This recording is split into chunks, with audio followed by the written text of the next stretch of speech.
एक छोटे से गांव में एक लड़की रहती थी जिसका नाम रीना था। रीना बहुत ही खूबसूरत और दयालु लड़की थी। वह हमेशा दूसरों की मदद करने के लिए तैयार रहती थी। एक दिन रीना के गांव में एक नया लड़का आया। लड़के का नाम राज था।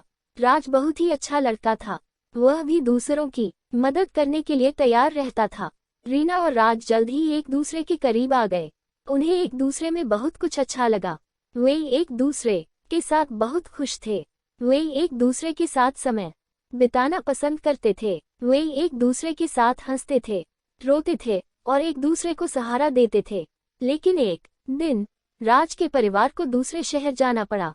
राज को अपने परिवार के साथ जाना था। रीना बहुत दुखी हुई। वह राज को बहुत याद करने लगी। राज भी रीना को बहुत याद करने लगा। वह रीना को भूल नहीं पा रहा था। वह रीना को वापस पाना चाहता था। राज ने रीना को एक पत्र लिखा।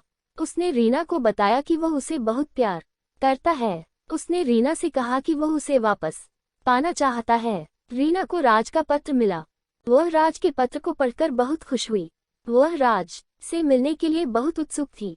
रीना ने राज को पत्र लिखा। उसने राज को बताया कि वह भी उसे बहुत प्यार करती है। उसने राज से कहा कि वह उसके लिए इंतजार करेगी। राज और रीना के पत्र व्यवहार से उनका प्यार और भी मजबूत हो गया। वे एक दूसरे के बिना नहीं रह सकते थे। कुछ समय बाद राज ने रीना को वापस मिलने के लिए कहा। रीना ने राज से मिलने का फैसला किया। राज ने रीना को अपने शहर बुलाया। रीना राज को मिलने के लिए बहुत खुश थी। वह राज के शहर पहुंची।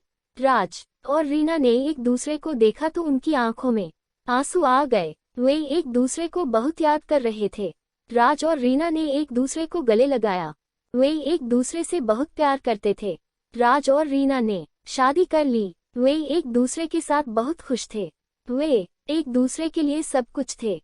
राज और रीना की कहानी एक सच्ची प्रेम कहानी है। ये दिखाती है कि सच्चा प्यार कभी नहीं मरता।